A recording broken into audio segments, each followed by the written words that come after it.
Valorisante. Qu'est-ce que ça vous inspire, ce débat-là, Adrien Quatennens? Vous êtes député de la France Insoumise.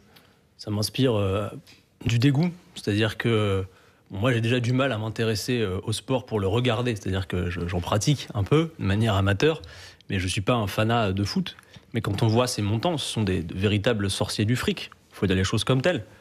C'est une opération à 500 millions, ça représente 362 siècles de SMIC. D'accord ? Et là, on parle de l'opération tout confondu. Mais rien que sur le salaire, j'ai fait le calcul tout à l'heure quand on m'a interrogé sur Neymar.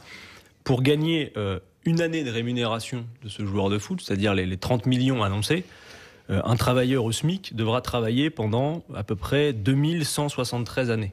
Bon courage. Je veux dire, il y a une déconnexion totale, en fait, entre les montants qui nous sont annoncés. Vous voyez, là, depuis tout à l'heure, on commente la somme. Ce sont des sommes qu'on ne parvient même pas à transformer en quelque chose de tangible. Et finalement, à grands coups de transfert, mais de scandales financiers de tout ordre, on nous parle de ces sommes. On a l'habitude d'entendre ces chiffres, mais personne ne sait à quoi ça correspond. Nous sommes pour, clairement, je le dis, nous l'avons écrit dans notre programme politique, nous sommes pour la taxation des transferts et des commissions d'agents, de manière à pouvoir notamment réhabiliter le sport au sens noble du terme, c'est-à-dire financer les écoles sportives et les équipements de proximité sportive. Il faut redonner au sport quelque chose d'essentiel. Est-ce que vous aussi vous sentez cette déconnexion, Xavier Delamure, Jacques Bronstein? Elle est totale. Je veux dire, effectivement, moralement, c'est indéfendable. Pourquoi payer 220 millions d'euros pour un joueur de football qui va avoir une carrière de 5-10 ans en comptant large?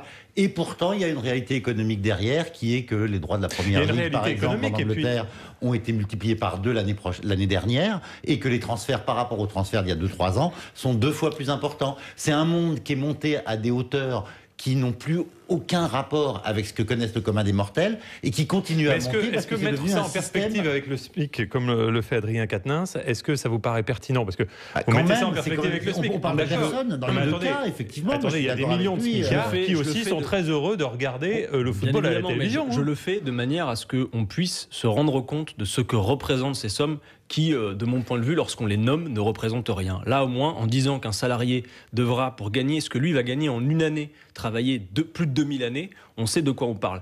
Et après, juste, je voulais ouvrir, parce qu'on parlera un peu plus tard dans l'émission d'écologie, mais moi, je considère qu'il y a une limite à l'enrichissement, c'est-à-dire que l'enrichissement par principe, sans limite, est immoral.